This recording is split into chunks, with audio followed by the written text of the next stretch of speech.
Bem, hoje nós vamos começar com um módulo relacionado à economia do setor público, né? Às finanças públicas. Bem, a primeira unidade, ela diz respeito ao que é o Estado, né? Sobre o papel do Estado na economia, o papel do Estado na sociedade. Então, há duas correntes que nós vamos mencionar, embora brevemente, de uma forma um pouco sucinta, para explicar qual seria o papel do Estado na sociedade. Nós temos a primeira corrente que diz respeito a Karl Marx. O que Marx dizia? Ele dizia o seguinte, que você tinha uma estrutura econômica, né? Essa estrutura, ela era formada pelo modo como o homem transformava a natureza, ou seja, como a riqueza era produzida e como essa riqueza seria distribuída. E essa estrutura, ela era chamada de base econômica, ela é chamada de base econômica. E ela dá origem às diferentes classes sociais, ou seja, aquelas classes, ou aquela classe que tem acesso aos meios de produção, né? Seria a classe capitalista, que detém a propriedade privada dos meios de produção, e a classe que não tem esse acesso e que por isso vende a sua força de trabalho. E a partir dessa base produtiva, a partir dessa estrutura econômica, você daria origem ao que nós chamamos de uma superestrutura social, política e ideológica. Então, nós daríamos origem, a partir desta base, à estrutura social, ou seja, a divisão de classes na sociedade, a estrutura política, que é onde o Estado se encontra, e a estrutura ideológica. Ao conjunto da base econômica e da superestrutura social, política e ideológica, nós chamamos de sistema econômico. Nessa perspectiva, qual seria o papel do Estado? Segundo Marx, o papel do Estado seria reproduzir os interesses da classe dominante.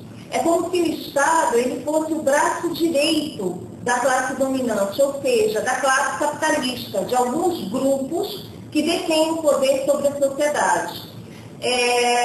O Estado ele teria a prerrogativa de poder exercer a força segundo as leis, ou seja, as leis seriam formuladas de acordo com os interesses dessa classe dominante, e o Estado teria por objetivo propagar essas leis e propagar essa cultura e a ideologia da classe dominante. Né? Não é à toa, por exemplo, que nós somos consumistas, não é à toa que nós prezamos pela propriedade privada da casa, propriedade privada do carro e tudo mais. Ou seja, nós reproduzimos este comportamento que é necessário para a reprodução da riqueza da classe dominante, que seria a classe capitalista.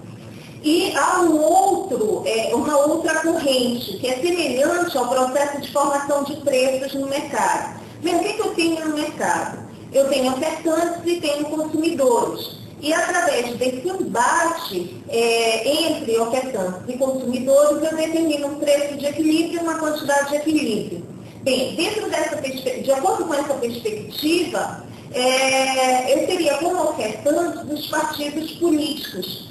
Né? Cada partido político iria apresentar sua plataforma, iria apresentar a sua proposta de trabalho para os consumidores, que nesse caso seriam a sociedade, seriam cidadãos que não têm participação política.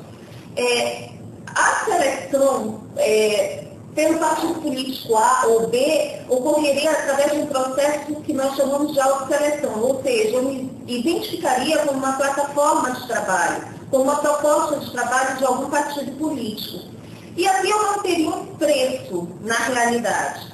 Esses partidos políticos eles seriam remunerados através dos impostos, através dos tributos que eu pago periodicamente. Né? Mas o que fica bem claro nessa segunda proposta para se identificar o papel do Estado é que, por exemplo, os políticos eles iriam trabalhar, mas de acordo com o nível de satisfação deles.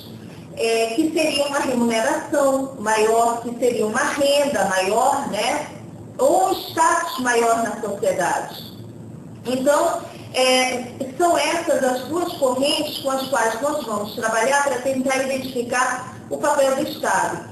Sempre lembrando que, para acalmar-se, todas as políticas públicas, embora elas tenham conotação de públicas, elas atendam, num primeiro momento, às demandas sociais, como emprego, habitação, saúde, educação, lazer, transporte, comunicação.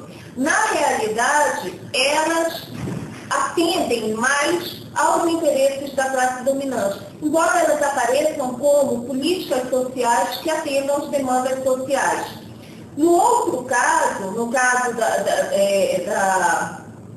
dos partidos políticos e da sociedade, como um processo de formação de preços, o partido político, uma vez eleito aquele candidato, ele estaria isento de prestar contas à sociedade, a não ser no final do mandato. Quer dizer, embora nós tenhamos formas diferentes de entender o papel do Estado, nós temos um denominador comum, ou seja, que a sociedade muitas vezes, embora o Estado tenha como finalidade representar e representar os seus anseios sociais, os seus anseios políticos, econômicos, que o Estado ele está dissociado da sociedade, na realidade, atendendo aos interesses de uma classe, de uma única classe.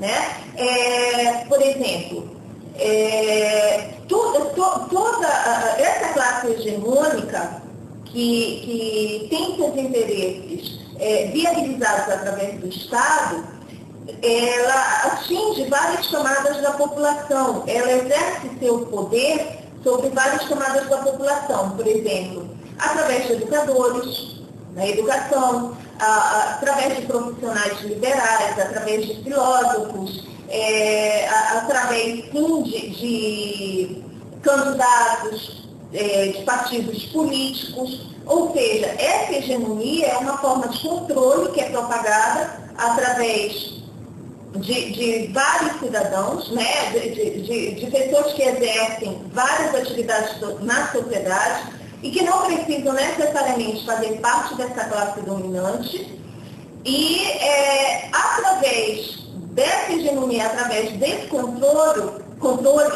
é que eles propagam a ideologia da classe dominante.